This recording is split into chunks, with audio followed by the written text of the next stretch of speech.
المنتخب المصري كان رائع طيلة 80 دقيقة، وأهدى الفوز للمنتخب الأرجنتيني في 10 دقائق الأخيرة. يعني المنتخب المصري في الدقائق الأخيرة ما عرفش يدبر المباراة، وحتى نظن حتى في العشر دقائق الأخرى حتى التبديلات ما عطاتش الأكل تاعها، أو ما عطاش ذاك المرجو منها. ياسر، تتفق مع كابتن بادو زكي حول النقاط اللي ذكرها؟ كابتن بادو بيقول المنتخب المصري أهدى الفوز للمنتخب الأرجنتيني في آخر ربع ساعة. معلش هختلف معاك يا كابتن بادو. انا مصري طبعا في الاول وفي الاخر، ولكن انا لما بقول راي تحكيمي لا، انا بتكلم في تحكيم بس، بتكلم في قانون بس.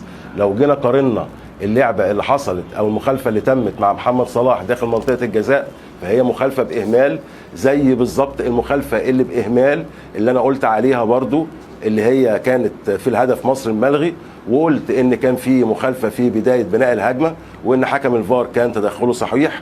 كان يجب على حكم الفار انه يتدخل برضه في الدقيقه 92 ويقول ان في مخالفه لمنتخب مصر.